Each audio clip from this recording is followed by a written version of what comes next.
digamos, aproximarnos otra vez a este tema de la paz, pero esta vez desde la perspectiva, pues, de la Iglesia Católica, ¿no? La Iglesia Católica ha promovido desde, pues, siempre la paz, pero tiene esfuerzos dedicados, constantes, frecuentemente poco visibles a nivel de diplomacia, pero también a nivel de posicionamiento.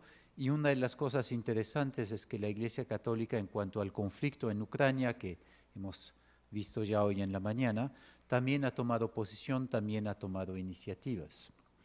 Y por lo tanto, pues la hemos invitado a impartir esta conferencia. No pudo estar con nosotros, lo va a hacer online también. Y me permito leer la semblanza de la profesora Simona Beretta. Simona Beretta es profesora titular de Política Económica en la Facultad de Ciencias Políticas y Sociales de la Universidad Católica del Sacro Cuore.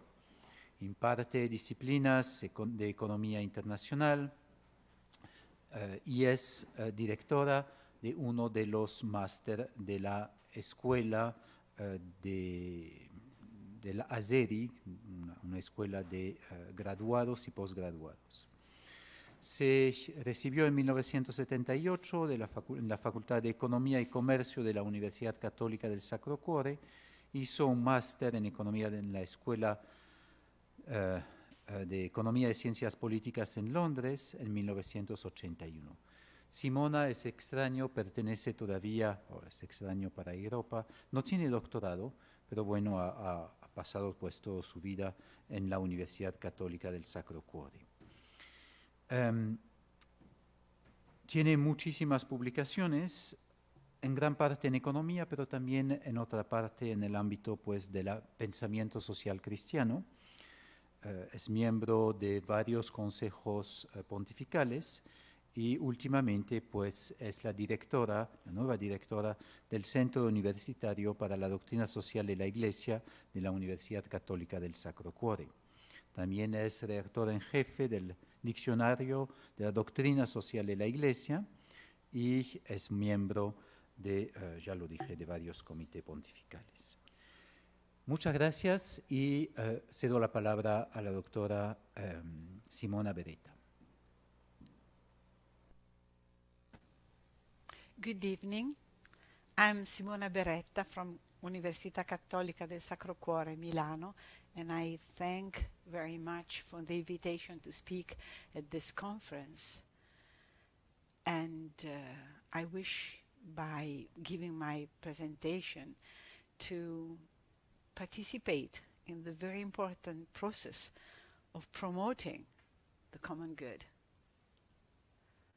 We have so much in common. And what we have in common is the very first basis for speaking about the common good. We have in common our humanity, our aspiration to things that are good, just, beautiful. And I'm talking about communion and peace in the present world, which is a world of war. Coming from Europe, we feel war as we haven't felt, as people of my age hasn't felt for ever felt as we do now. So I will speak about communion and peace amid war. This is war. This picture was taken by the Ministry of Defense of Ukraine in March. It looks like a piece of art, but indeed it's just an aerial picture of an abandoned tank. You can see the Z that characterized the invasion troops. It's a tank, but it's a skull. It speaks about the violence and the death that surrounds war much more than many other pictures that describe distractions and disaster. This is a war in a continent where war was unexpected, in a sense, although we should have been expecting it. It's a war that makes itself visible. But we had wars within Europe that, even if they might have been even closer to countries of the European Union, have been perceived as more localized, more peripheral. This case is a conflict which is clearly a world war fought in pieces, as Pope Francis said many times, but still this peace is big enough to provide a challenge for the whole world. It's a war in a continent where we had experiences of peace. The process, starting with the creation of the Community for Coal and Steel in 1951, to the process of creation of new countries after 1989, and still we have a war now, and it's all wars don't make sense, but this war doesn't make sense in particular because it's a war between two countries that share so much. Their common baptism, the language is not that different. The popular songs and the lore are absolutely interchangeable. Many families are mixed families. So it's a war between brothers. In this war, the voice of the Pope has stood out clearly, saying no to war. This book is just a summary of what Pope Francis has been saying about the Ukrainian crisis, but about war and the need for denuclearization, the need for stopping the trade in weapons, the need for peace in this Third World War fought piecemeal. So it's a collection of writing, and I simply invite you to read it if you want. There's nothing new in a sense, but reading it all together make us thinking. This book has been accepted as if it's almost obvious that the Pope should say no to war, and it was quickly dismissed as unrealistic or utopian. As a matter of fact, we should challenge this statement, and I would like to underline this expression that war is against sacred things, is a sacrilege. Life is sacred. Why is it so, let's say, cheap to dismiss it as unrealistic or utopian? Well, because the mysterium iniquitatis, the mystery of evil, the mystery of sin, is very present in our lives. And the roots of war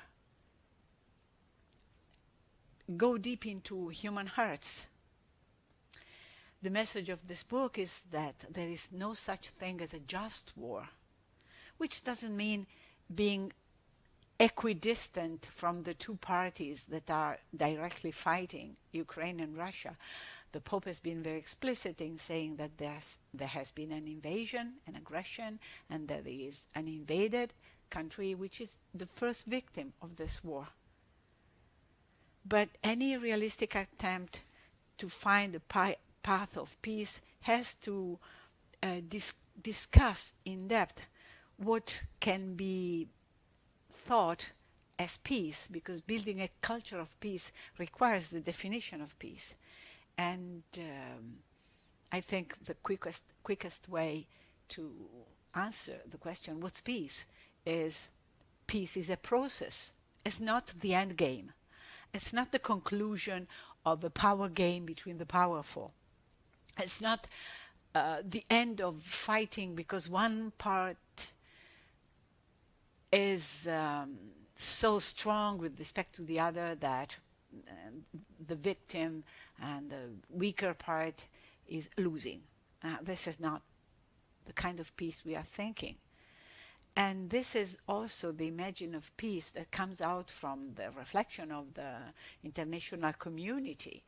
Say the 2005 UN report on peace building and peacekeeping, the Brahimi report, is very explicit about what peace is. And I read,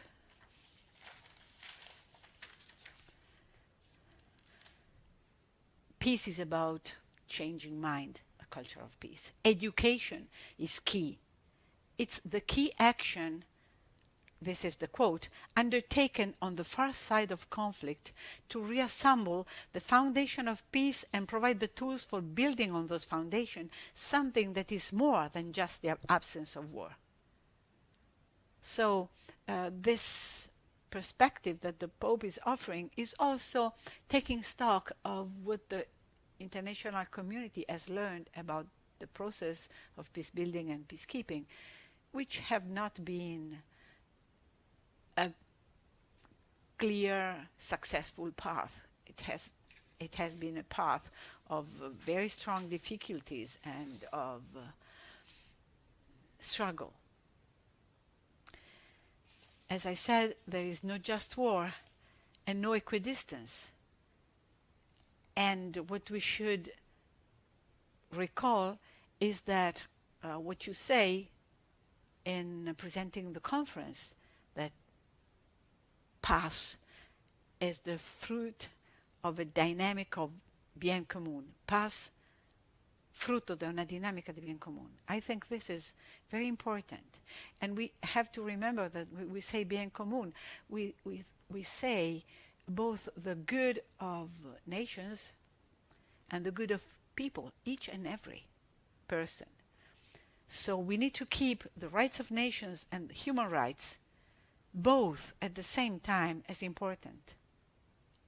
So before saying that this perspective, this Catholic perspective, is unrealistic or utopian, we should check whether it's true or not that, as the Pope quotes in the introduction, wars find their roots in the fading of faces. We have this macro phenomenon of war because we miss the micro dimension of looking at the face of the other. And we can also check the realism of the perspective of the Catholic Church by a very quick overview of what popes have been saying. The no to war is not recent. It's a long story starting at least in 1848, when Pope Pius IX refused to provide soldiers for fighting a war for defending the territory of the state of the church. And then we can move on, and as an economist, I would like to recall the 1917, it was a radio message by Benedict XV, the famous discourse in which he speaks of useless massacre. This is how in 1917 the Pope was describing the First World War. And he was not just declaring this, he was also suggesting peace-building practices, including the necessity for not overburden those who would lose the war. This suggestion was obviously unattended, was not taken seriously, but this was exactly what made the difference between the end of World War I and the end of World War II. And this is what more or less John Maynard Keynes was, let's say, lobbying for between the two wars, the necessity to think about paying for the war in ways that would not impose undue sacrifices to all countries that had suffered from the war itself. And then there's another line of reasoning for discussing whether this is unrealistic or utopian, and is the following. Check against facts. Which war you are aware of accomplished anything? Let's think of the wars of the 21st century. We had Afghan coming from previous times, a totally unresolved situation, and Iraq, and Libya, and Syria, just to mention a few of the big conflicts that in some sense have involved the international community in a more direct sense. And then you can also check against facts whether other forms of fighting wars, say sanctions, are realistic and provide solutions. Well, sanctions against a country with authoritarian government tend to reinforce the support for the authority, so have the opposite political effect. And the economic effect is obviously lower whenever countries can access resources that can compensate energy, oil, gas. So the point is, this no to war is much less unrealistic than it is immediately thought. And even just wars, all the wars I mentioned were justified somehow. Humanitarian intervention or this preemptive wars and so on. However, the Pope has been building on a tradition of peace culture that, well, for example, Cardinal Parolini recently quoted this passage by Don Lorenzo Milani, a priest of the peripheries, an intellectual, an artist that was segregated in a very small and poor village in Tuscany because he was sort of creative. We're very creative, by the way. So Don Milani wrote, World War I had 5% civilian and 95% military deaths. It could still be argued that civilians died incidentally. In the second, 48% civilian and 52% military. It could no longer be argued that civilians had died incidentally. In the Korean War, 84% civilian and 16% military. It could now be argued that the military died incidentally. And we are now facing a war in which, not just in Ukraine, think about Syria, this war is fought exactly against civilian, exactly for making life impossible for civilian. So can we now say that we have something that looks like just war? And with the possible use of weapons of mass destruction, can we still think that it's reasonable to think that wars can be just? So let's build on the positive side. How can we face war? And I'm not going to quote too many things, but I would like to share with you this point 261 of Fratelli Tutti. It says that all wars leave the world worse than it was before. I think this is a statement we can underwrite. It's a failure of politics and humanity. And so we need to touch the wounded flesh of the victims to understand war and to build a culture of peace. The wounded flesh of victims makes us able to grasp the abyss of evil at the heart of war.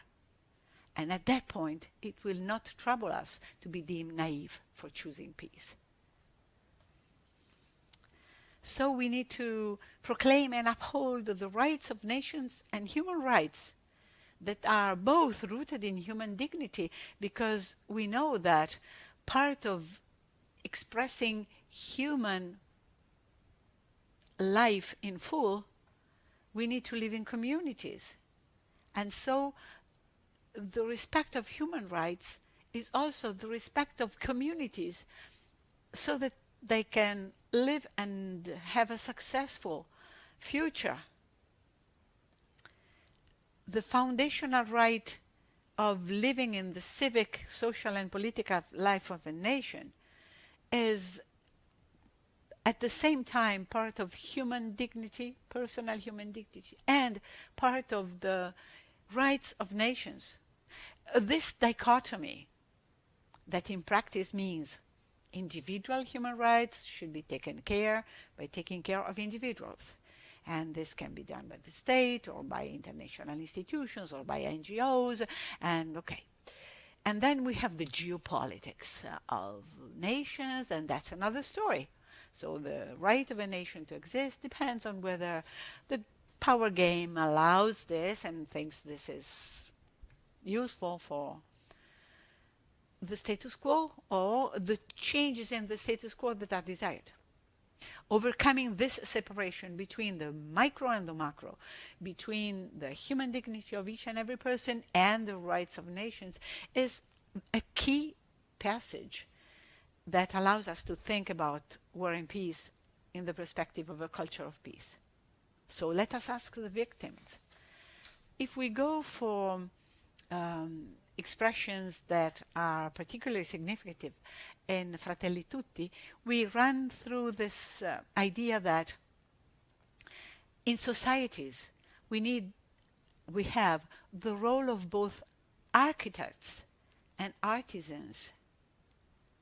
And this is an interesting perspective because it allows us to say whether architects are listening to artisans or not.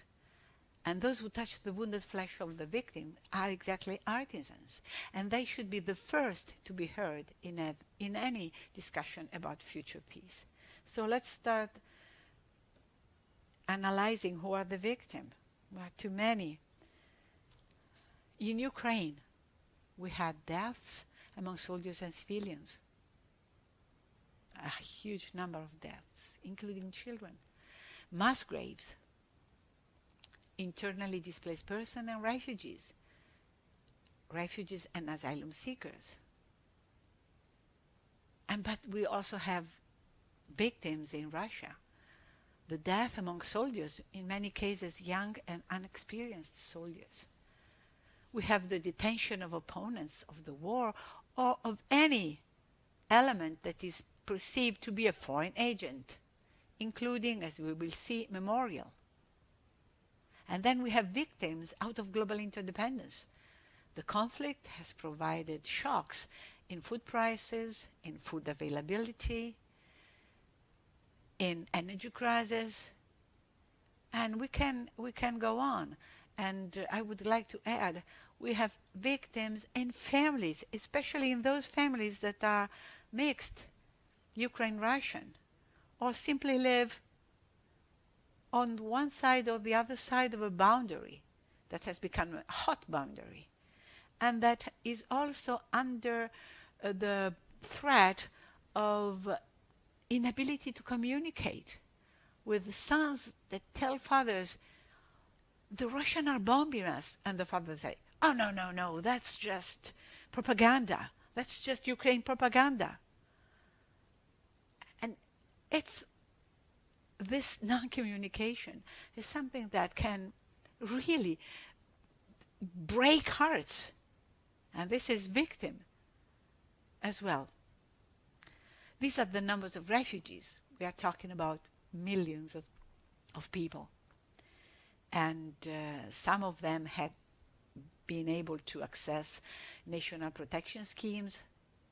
And but most of the refugees, especially here, I'm thinking especially about Italy, where we have not a huge number, but a significant number of Ukrainian refugees. They tend to go and join with the members of their families, and there this thick network of family and friendship relationship that can work as an artisan for artisanal form of support, of helping one of the most severely wounded in spiritual and relational terms victims of this war. But just to show you something that struck me a few days ago, this graph from The Economist, which shows who among the Russian male have been drafted for serving in the army. And horizontally you have the level of monthly income, so poor and rich, and the national average is here. And the percentage of people that were drafted, 0 to 4, 6%, shows how intensively regions have been touched upon the drafting. And you can see that most drafting comes from the poor regions, where opposition tends to be lower because the poor have less voice than the rich. Now, what can we do in this situation? Well, there's a role for all players, and the possibility of moving on is, I like this picture because it speaks of the capability of talking to each other, whatever is happening. I think this speaking to each other is part of what we can understand as important in building a culture of peace. Building a culture of peace is based on dialogue and recognizing what makes us part of the same humanity, what we have in common, what sort of community experience can we have. And pacification starts with strongly affirming that we can mutually recognize each other as humans. The victory is not peace. Mutual recognition is the beginning of peace, of the peace process. And so I think we have to recall a few items that are necessary for a peace culture to develop. One is overcoming ideology, overcoming the ideological perspective that has been so common in the recent past, but it's still with us. The names of the ideologies may have changed, and they tend to take connotations that depend on who's speaking the word, say what it means to be Nazist. But this ideology justifies the elimination of anything that doesn't fit into the interpretation that comes from ideology itself. Second, we need to promote and develop a language of peace. We know that this war has been fought with arms, but also with words. And the verbal escalation has started before the military escalation, and then the military escalation has prompted another round of violent linguistic use of terms that could only lead to making the fight even more fierce. We have to break the spiral.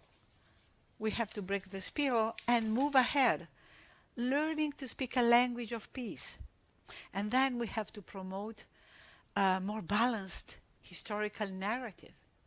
I was struck by learning from Ukrainian women coming to Italy as helpers, home helpers, that they had no idea of the famine that was experienced by Ukraine in the 30s, in the early 30s, as a way to clamp down the opposition of the population with respect to the existing form of government.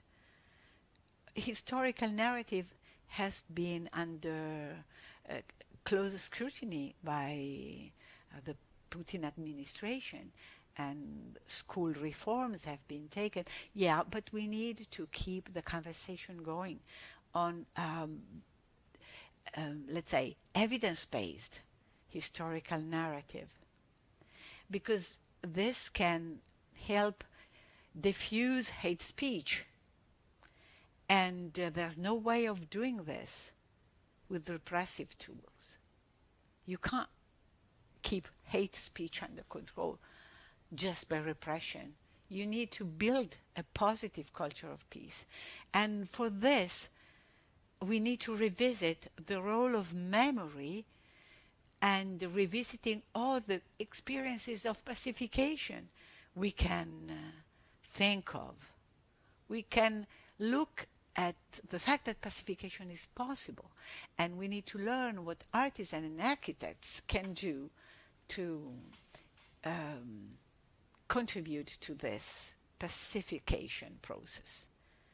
And if we do all the above, which cannot be done by repressive tools, cannot be done top-down, it has to be done bottom-up, we see that the big element of change, the big driver of change, is the power of the powerless.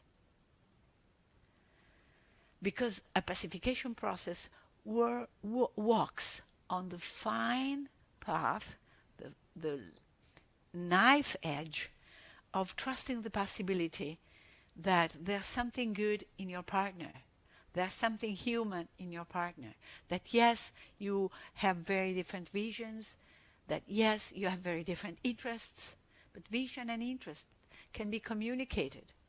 And you have to leave the possibility that the other can have something to say to you, and you can have something to say to the other.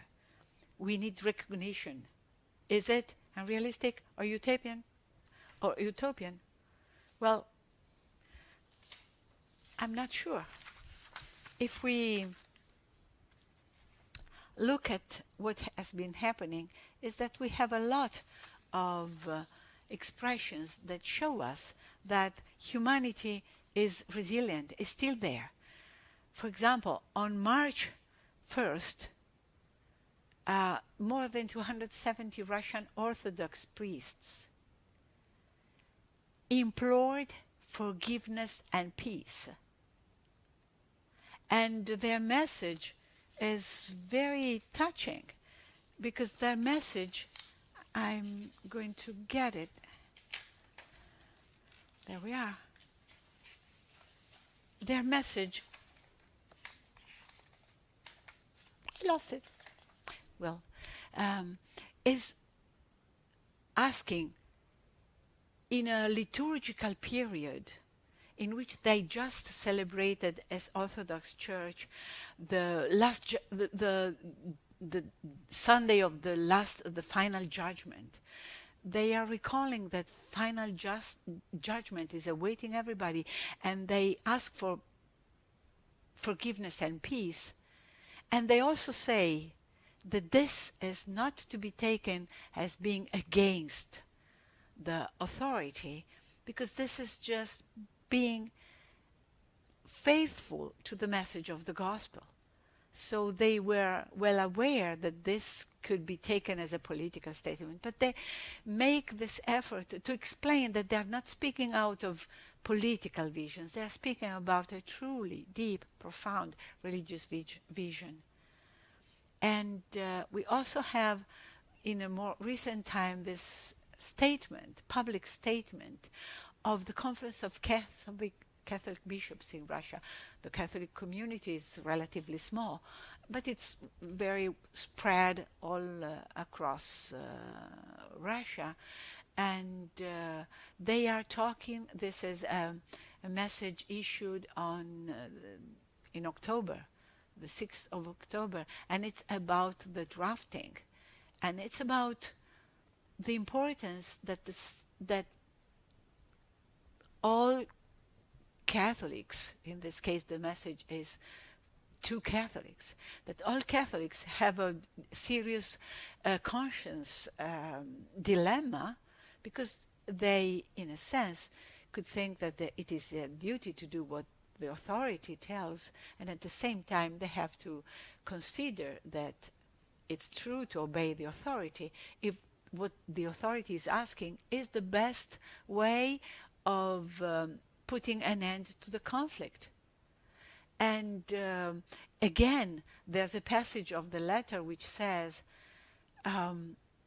we appeal to the fact that the possibility of objection, conscientious objection, is part of the legislation. So we ask the authority to remember that they agreed to introduce this principle in their legislation. So again, you see, it's not a breaking statement. It's a statement in which the messages are addressed both to the religious community and to the civil authorities as a possibility of dialogue.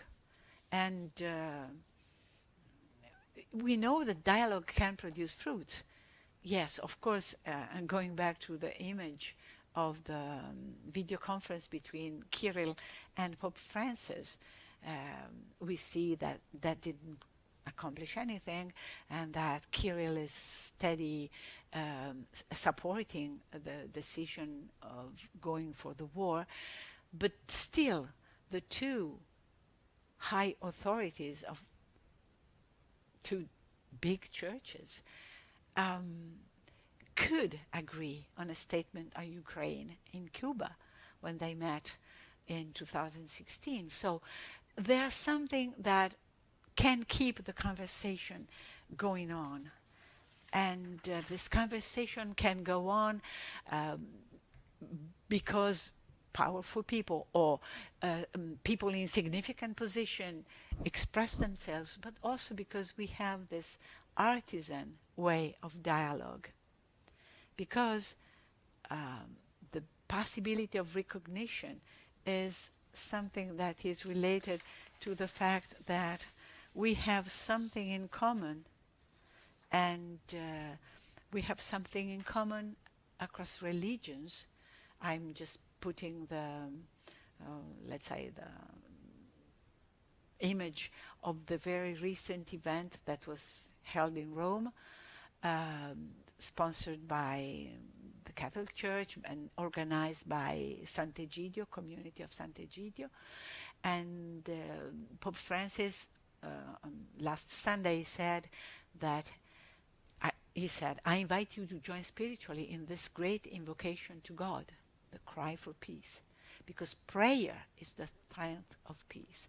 So this is something that allows conversation among all the religions, and this interreligious dialogue is very important all over the world, but it's significantly important in Russia, for example, where, let's say, just an example, the local imam was the one promoting the publication of the Russian translation of Fratelli Tutti.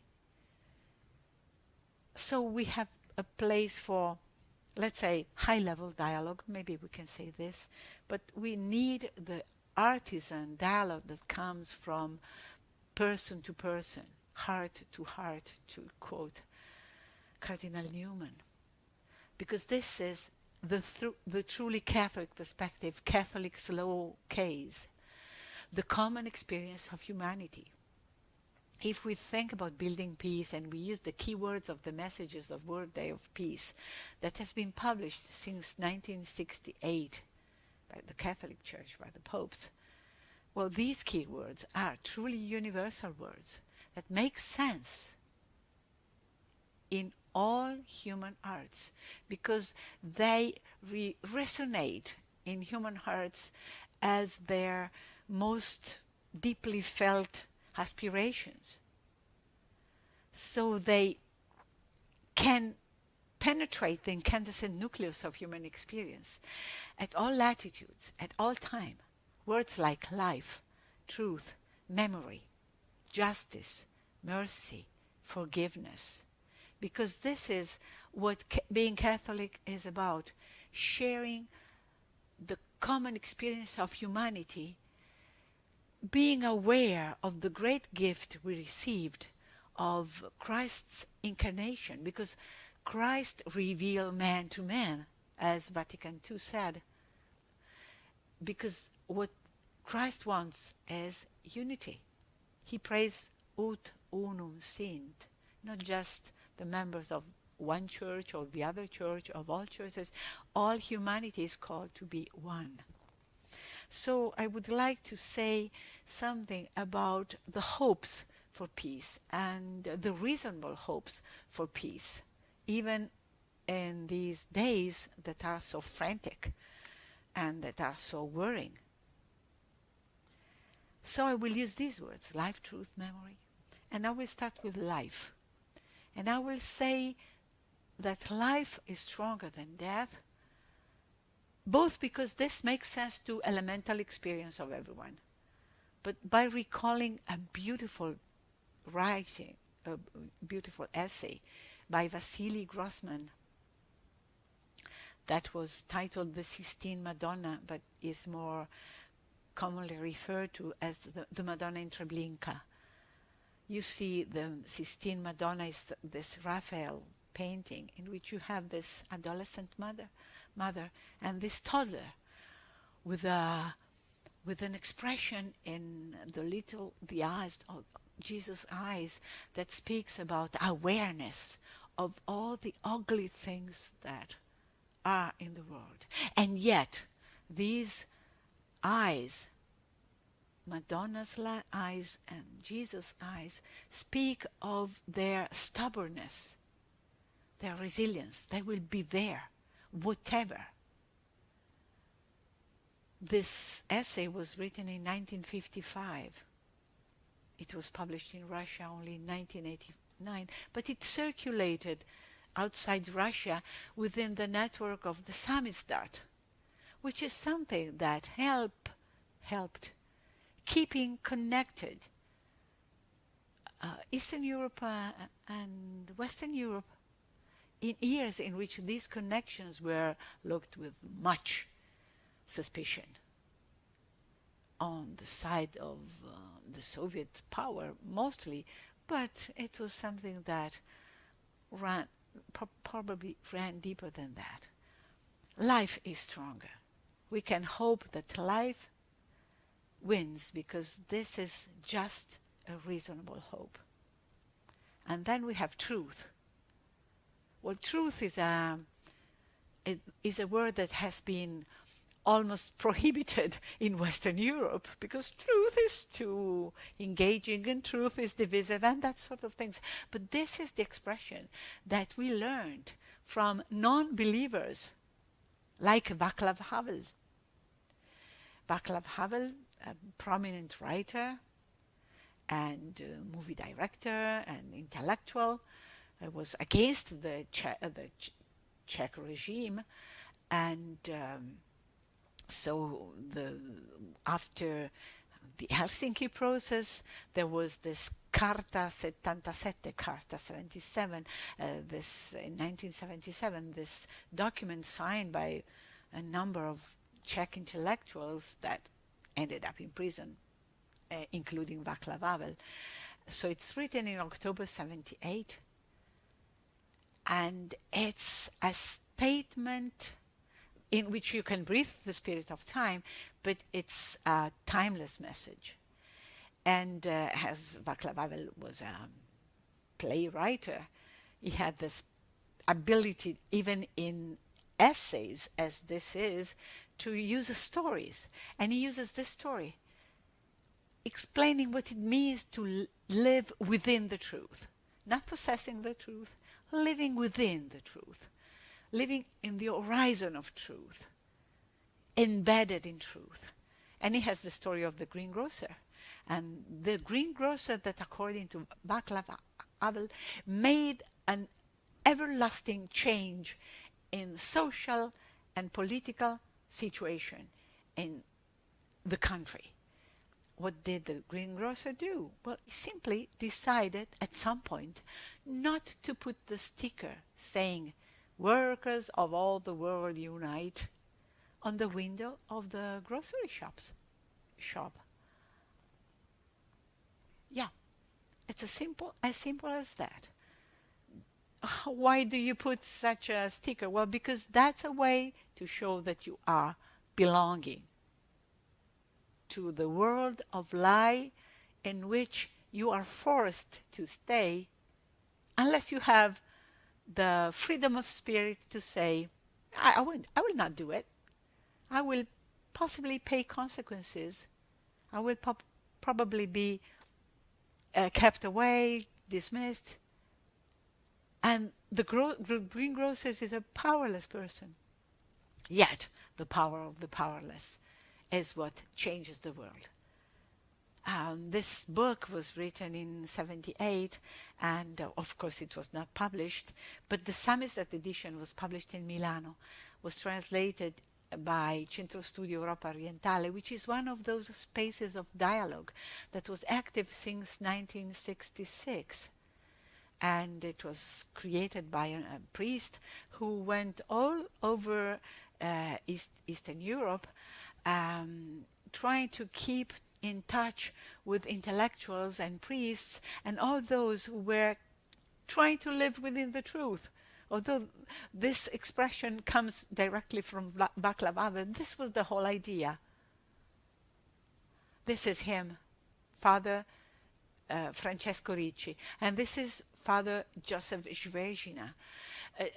He was in prison at that time, and in 1989 he was freed, but he wrote this from prison, this letter to Christians of the Western world, which was a seminal reading for my youth, because it was showing to me what it meant to be Christian. Nothing different from what St. Paul used to say in the good old times. Do not mold yourself according to the thinking of the world. You have a new wisdom, and that's something that leaves a trace. And Centro Studio Europa Orientale produced this journal, Documentazione, so documents, but it also published books. I have some of those, and they're nice because they are by people like Karol Wojtyła, Václav Havel, Joseph Tischner, Siniavsky, and so many others. And Grossman, Vasily Grossman as well. So, yeah, that's something that say that building bridges of peace is possible everywhere. And this is Father Romano Scalfi. He was traveling to Russia. He was at Russicum as a young priest, and he decided that his mission would be to build bridges with the Orthodox Church. And he's in the centennial from his birth, and he created this Russia Cristiana, let's say, community, which also produces a journal.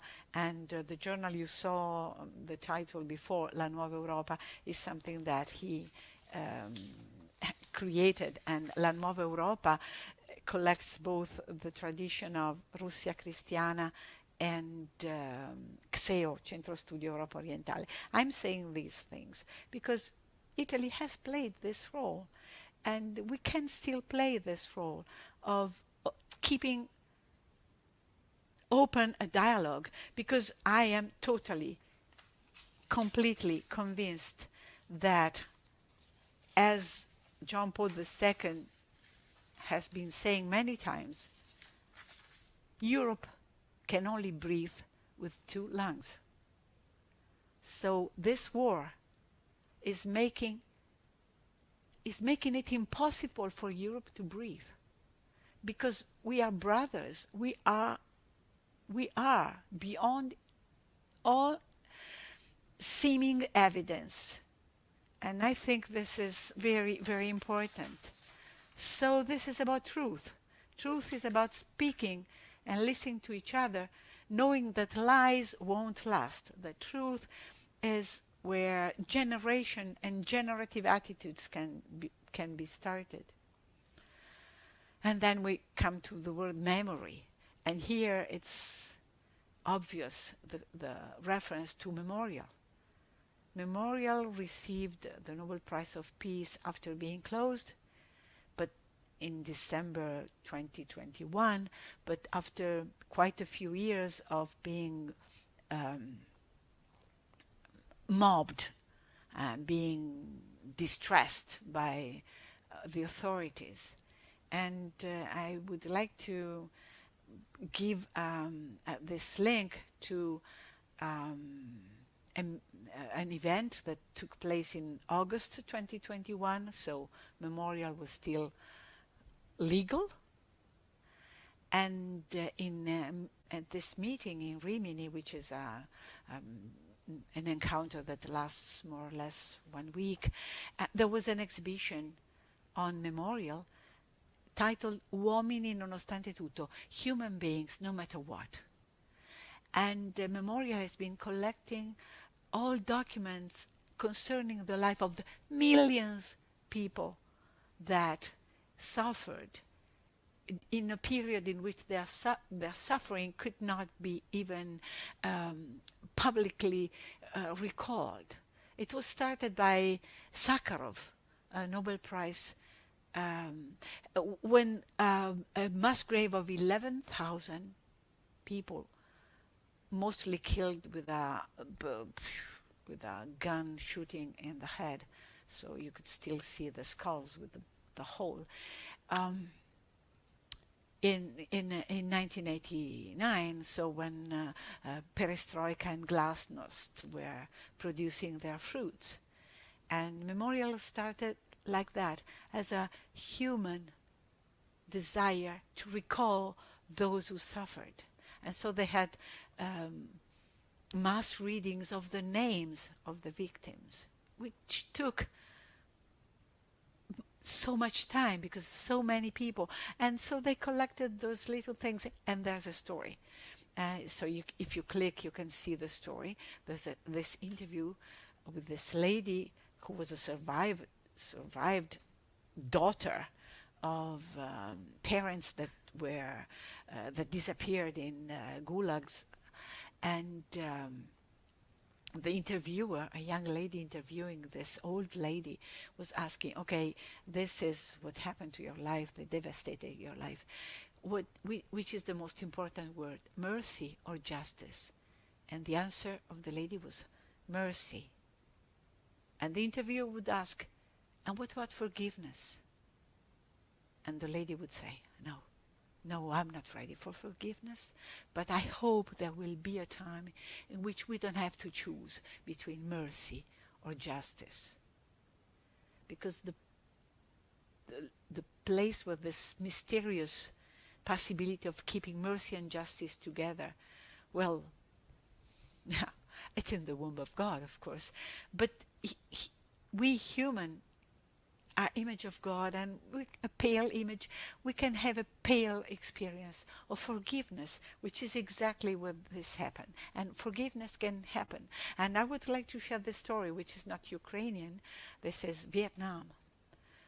This is the 1972 Vietnam War, and this is a very famous picture with this little 9-year-old girl escaping from the village in flame, with her dresses burnt by napalm, and her name is Chang Bang. So this lady here is that little girl, and she had a personal story of depression due to the fact that after having been victimized by the fact that her village was bombed with napalm, she was also used by the regime as an image. So she had to go in schools, in places, to give her witness of how she suffered, and she could never put an end to that suffering till she finally could manage to go out of Vietnam, and she went to Cuba, and she married with a Cuban guy. Here he is. They visited the Pope, and she became a Christian, and she had a slow 50 years, right? 72, 22, 50 years that led us to forgiveness and to meet even the pilot of the helicopter who bombed the, the village, who, by the way, also was in a very heavy depression. So there's something that can, in a sense, reconcile. It is possible. Not saying it is easy. Not saying it is easy. Not at all.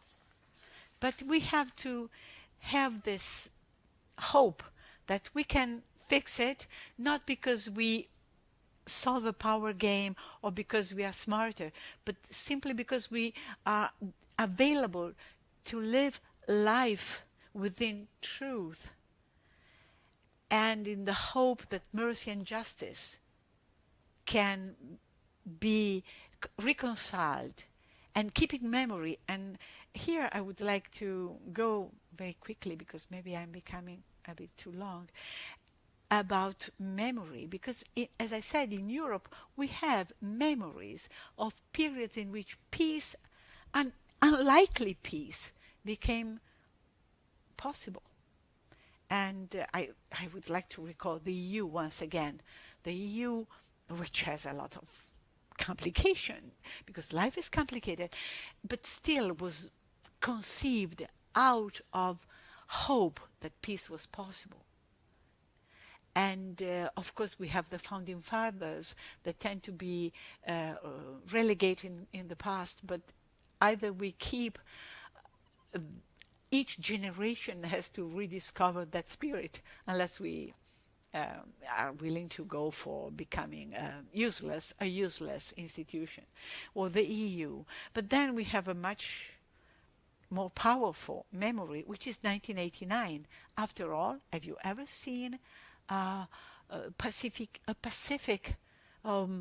transition as the one we witnessed in 1989?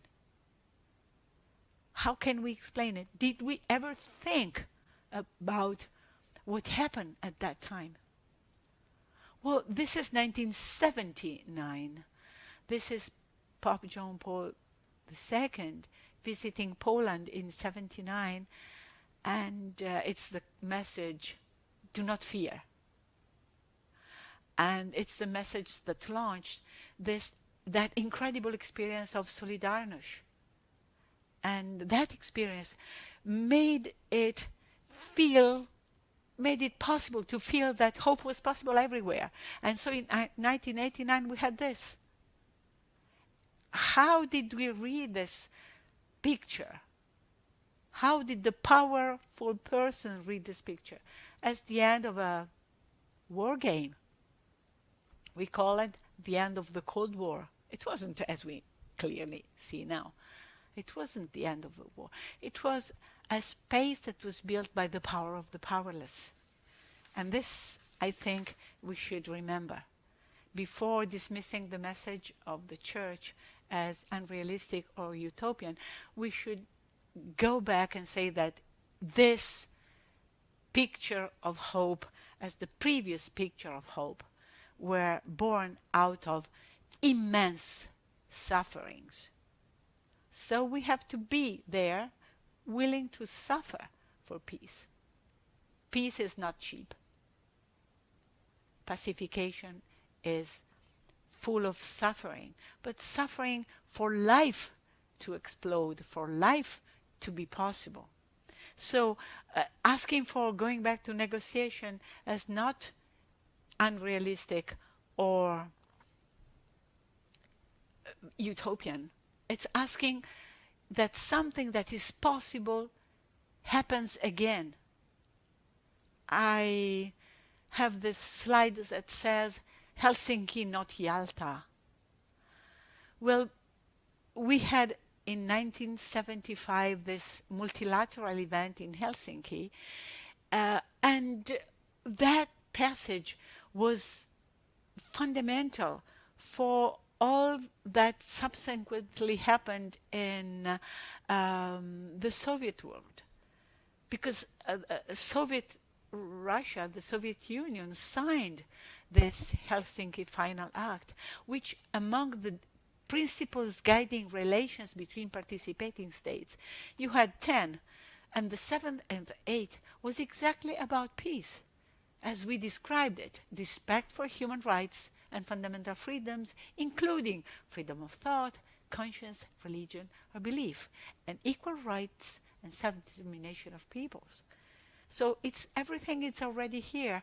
And as I mentioned before, these principles encoded in the national legislation, because this is a ratified treaty in Helsinki, was the basis for some is that people that were captured to say, yeah, okay, you will put me in prison, I will serve in prison, I have no way to oppose what you decide, but remember that you are going against the law of your own country. And this message could change even those who were sitting on the side of judges. And this is how peace can come about. And let's recall that the Cuba joint statement by Pope Francis and Kirill was addressing, among many other things, also the Ukrainian crisis. So there's a starting place also there. And of course we have this bilateral Minsk agreements in 2014 and 15, which also outline what should be done in order to solve the conflict concerning the area that is now under heavy fire and, let's say, menacing to become even a worse conflict, including using dirty bombs and maybe nuclear bombs, who knows. I think that there's enough to start something that looks impossible. However, this is a quote, apocryphal. It's not written, it's a quote, oral tradition. By John the 23rd, preparing to launch the Second Vatican Council, and everybody in the Vatican was like, well, that's impossible. And he said, impossible? Then it's definitely worth trying. Okay. Thank you very much. And I hope you can go on with your work, and let's share our work to building peace by promoting the common good. Thank you again.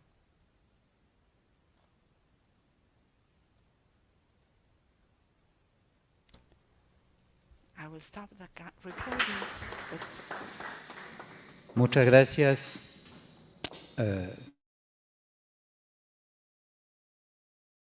Porque... Sí, gracias.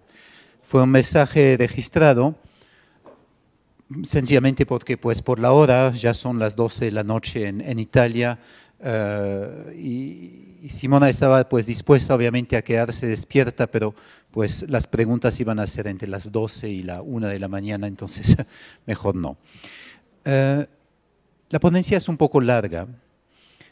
La ponencia, me temo, que apela a varios elementos que las generaciones más jóvenes aquí quizás no han vivido, ¿no?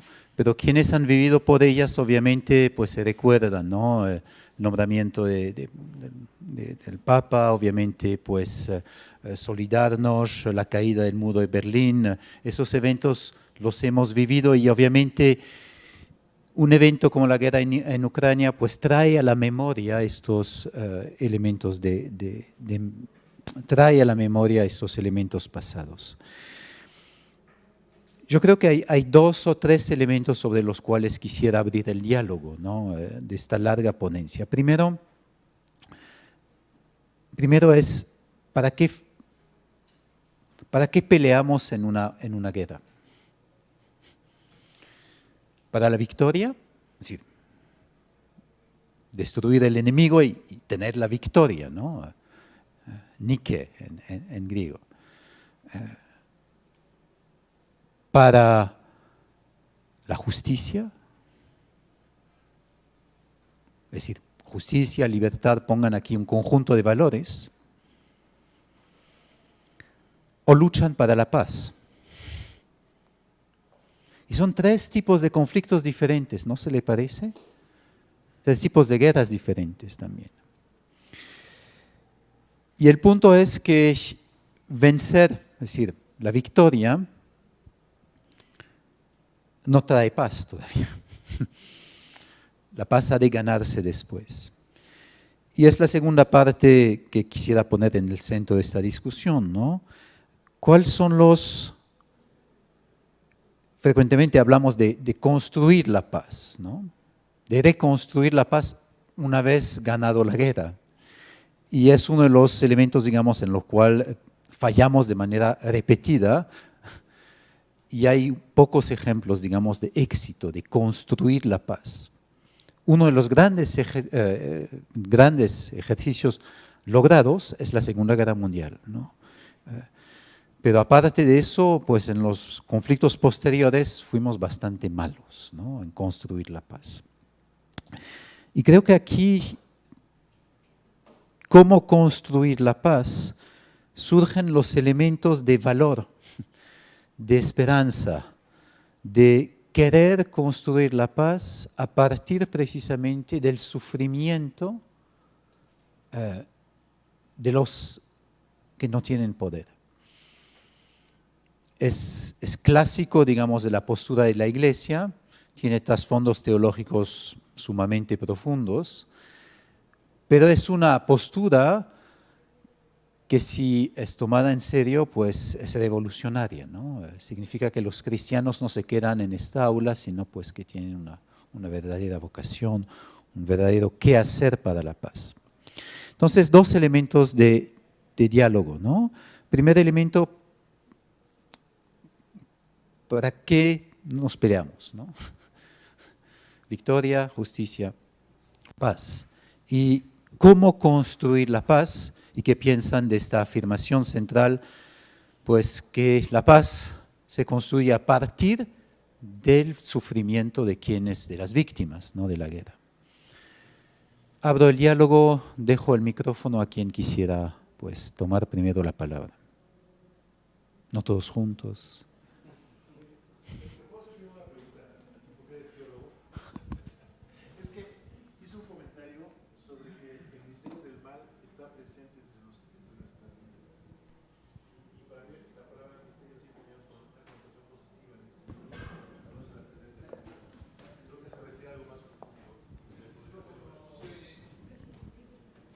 Perdón, hizo una afirmación sobre al principio de la conferencia en la que decía el misterio del mal está presente en nuestras vidas.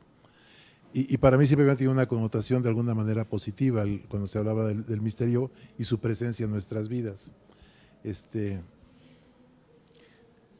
Bueno, es una pregunta personal, no sé si quizás tomamos varias preguntas y... Bueno, en lo que se animan los estudiantes habla el español otra vez.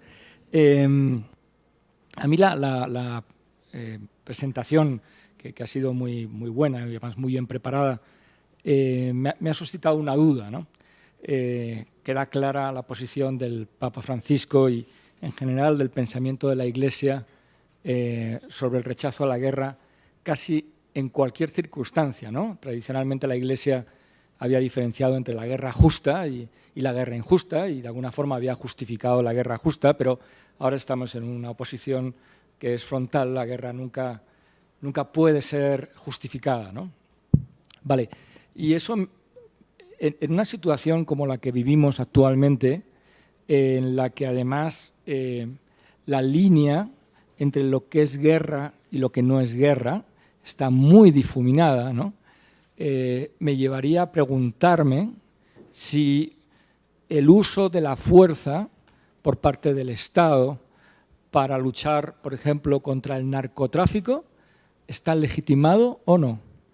Porque si está legitimado, yo creo que la cuestión ya no es tanto en la naturaleza diferente de la guerra respecto al uso de la fuerza en otros conflictos, sino al análisis de cada conflicto en sí mismo. Y si en ese supuesto, si en ese caso, estaría legitimado o no el uso de la fuerza, o decimos radicalmente no al uso de la fuerza, ¿no? Y aunque está mal desde el punto de vista académico llevarlo a la reflexión personal, pero yo tengo un hijo que es un soldado, ¿no? Y mi hijo está dispuesto a dar su vida para defender a los inocentes, ¿no? Supuestamente somos un país que no va a agredir a nadie, pero tenemos un ejército que nos defiende en caso de que seamos agredidos, ¿no? Para mí es duro, para mi hijo que tiene esa vocación de dar su vida por defendernos, decirle, estás equivocado, en ningún caso estaría justificado. Y además me parece que sería una posición no solamente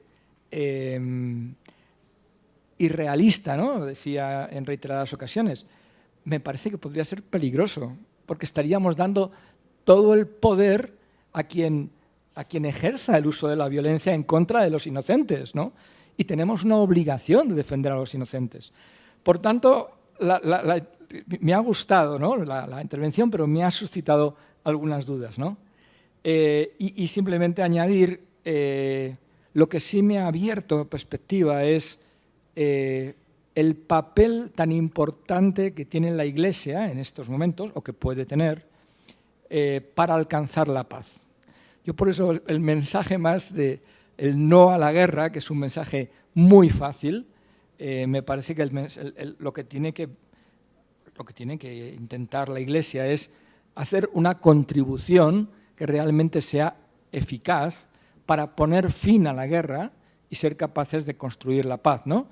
Y en esa construcción de la paz no solamente pasa por, de alguna manera, yo creo que el papel de la Iglesia puede ser importante en acompañar, ¿no?, en ayudar, en estimular una posible negociación, sino también en conseguir esa reconciliación, conseguir que después de la guerra no haya pueblos malditos, ¿no?, que es una de las consecuencias más nefastas de la guerra, en la que un pueblo queda marcado como culpable, ¿no?, en su conjunto. Estoy pensando en la Alemania nazi, ¿no?, y el pueblo alemán, ¿no? Podemos culpar al régimen, pero culpar a todo un pueblo que en ocasiones además sufre la opresión, la falta de libertades, y por tanto es un pueblo muy manipulable, ¿no? Culparle me parece que es un error, y creo que la Iglesia también puede jugar un papel muy importante en esa fase de paz para lograr realmente esa reconciliación, ¿no?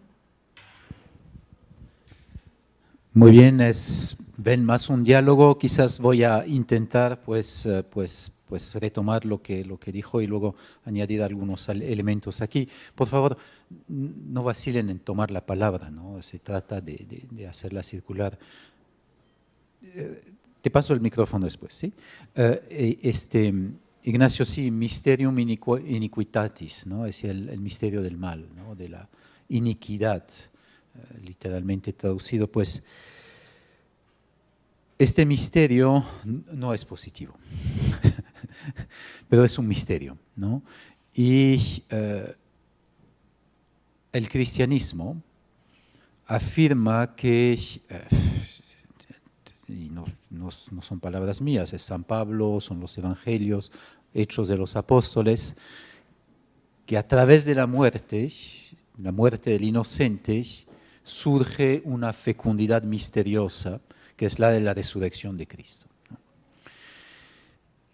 Esto no explica y sobre todo no justifica el misterio de iniquidad, es decir, del mal, pero significa que quien vive en este misterio fiel al Padre, a la voluntad del Padre, despierta energías que no conocemos, que finalmente no son en parte pues extrañas y que frecuentemente llamamos las energías pues divinas en la teología griega. en Occidente hablamos más bien de las energías de la caridad, del amor, que son capaces de recrear, ¿no?, vida después de la muerte. Pero, y aquí voy con el otro Ignacio, ¿puede esto ser el paradigma para decir no a la defensa del territorio, de la viuda, del orfelino, del inocente, de nuestro país, de nuestras casas contra los narcos, ¿no? Es decir, sería el paradigma, pues, avanzar con los brazos abiertos, como tenemos aquí en la capilla, ¿no?, diciéndome, pues, mátenme, estoy dispuesto a dar mi vida para que la conversión del narco. Y aquí está la disyuntiva. Todo lo que hay de suizo en mí dice, no. Es decir, prefiero tomar el arma y defenderme, ¿no? Y sin embargo la Iglesia siempre dice, defendiéndote quizás proteges al inocente, pero perpetúas el misterio iniquitatis.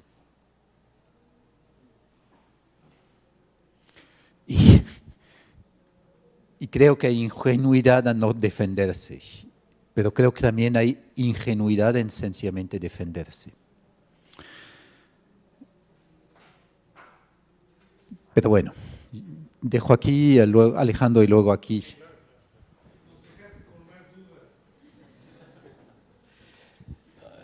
Gracias, Matías. Es difícil no ser reiterativo, pero ante las provocaciones que hacías, ¿no? ¿Por qué se pelea en una guerra?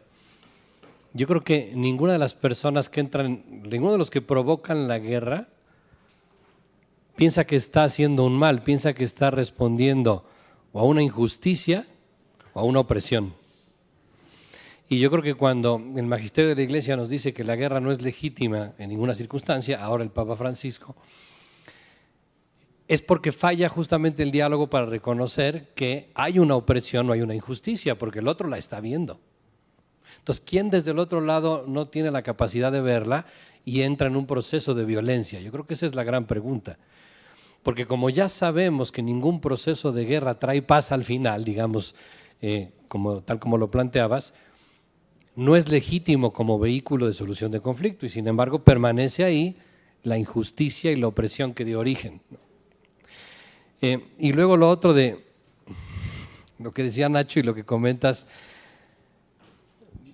brincando al terreno teológico, las dos veces que, bueno, cuando a Jesucristo se le abofetea, entra en un diálogo de inmediato, cuestionando el porqué de la violencia y no respondiendo, ¿no? Y ya ni qué decir de todo el proceso de la redención, pero nunca se reacciona de la misma manera.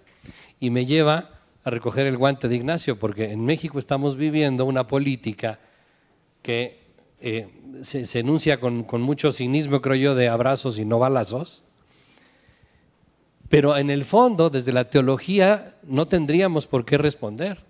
Si seguimos a Jesucristo, no tendríamos por qué responder con violencia a la violencia. Pero cuando se tiene el poder del Estado para asegurar la convivencia, se tiene que hacer cumplir la ley. Y si los primeros que no la cumplen son los narcos, el Estado tiene la obligación de hacer cumplir la ley. Si no, no hay organización social, lo que hay es cristianos abrazándose por el mundo.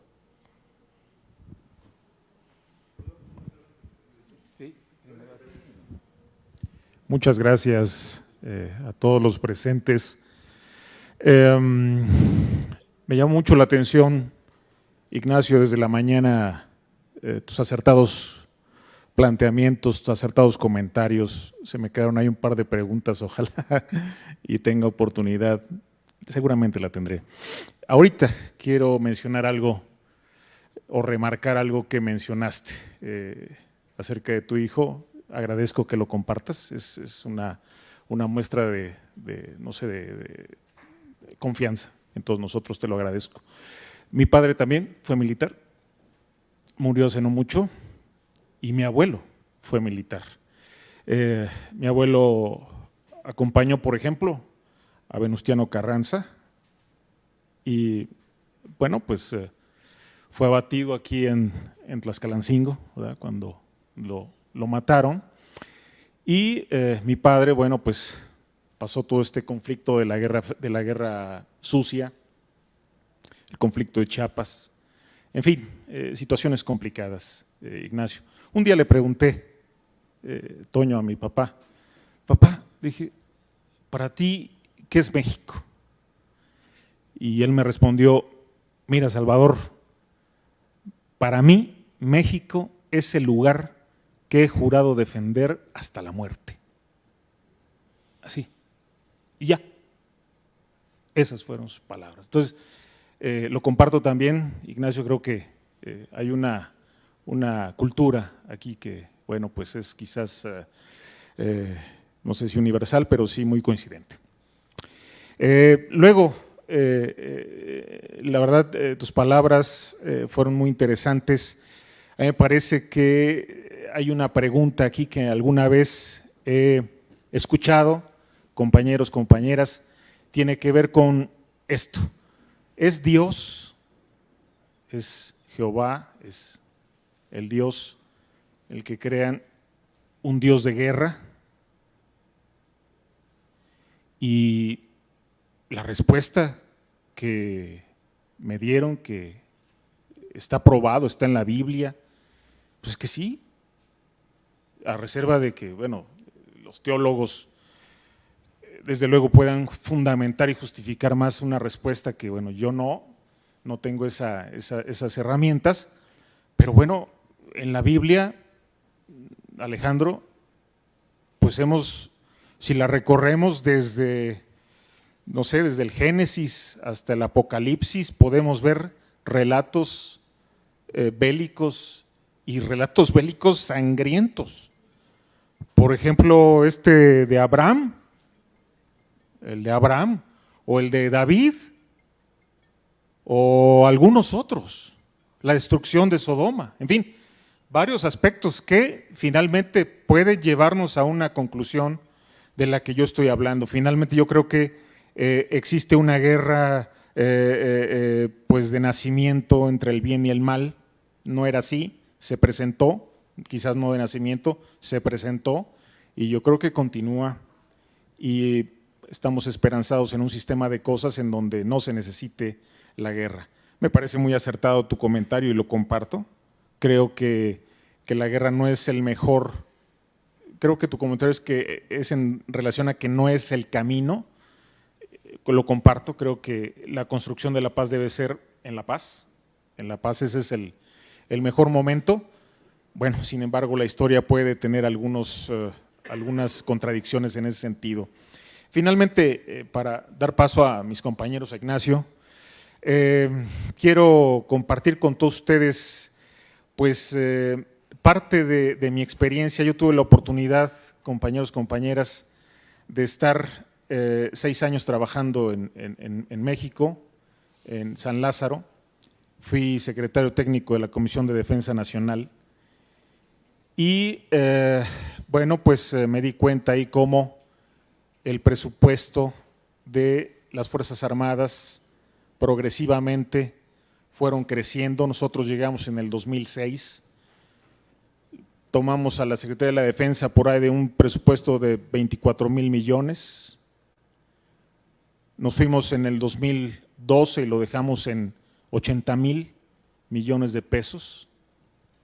Y lo que más lamento es que el incremento no era destinado precisamente para capítulos de inversión o capítulos que tuvieran que ver con una especie de cultura, y digo una especie porque bueno, debe ser algo concreto, pero bueno, una especie de cultura de paz. Era para cuestiones, compañeros, compañeras, pues desde luego, capítulo 1000, otro tipo de estos rubros, pero no enfocado a la educación, sobre todo, atención, a la educación general. La Sedena, como ustedes saben, tiene un colegio de defensa nacional y a ese lugar solo admiten militares y personal del servicio exterior. Hay excepciones de repente. Muchas gracias. Mañana pues tendremos más tiempo de palabra para Santiago. Por mala suerte, Ignacio, ya es tiempo. Vamos a cerrar pues esta tarde del Congreso. Sí es tiempo, ¿verdad? Sí, sí. ¿Me parece? Sí. Perfecto. Con estos elementos, ¿no? Quizás la disyuntiva, ¿no?, que hemos visto, ¿no?, como cristianos para la paz, es decir, en contra de todo tipo de guerra, o como cristianos, pues, capaces, ¿no?, martirios. Yo diría que aquí hay a ver, la disyuntiva no es tan fuerte, ¿no? Hay una progresividad, hay una dinámica en la paz. Para retomar elementos que Ignacio conoce, los dos Ignacios. Y precisamente, ¿no?, cuando se afirma que doy mi vida como martirio para la paz, me sitúo al final de la historia delante de un elemento escatológico, es decir, frente a la violencia extrema, debo de estar dispuesto hasta esto. Pero frente al tiempo y la amenaza que con la cual se puede lidiar, pues la defensa es justificada, ¿no? Y ambos aspectos fueron desarrollados a través de la teología, pues de la Iglesia, a través del tiempo. Muy bien, muchas gracias. Los invito a todos, los que quisieran, a participar a la proyección de la película que tendrá lugar a las 6:30, 6:15, delante de la Francisco de Victoria. Es una sala que tenemos, bajan las escaleras que hay aquí, cruzan del otro frente y pues casi en el subterráneo, pues aquí hay una gran sala que se llama Francisco de Victoria.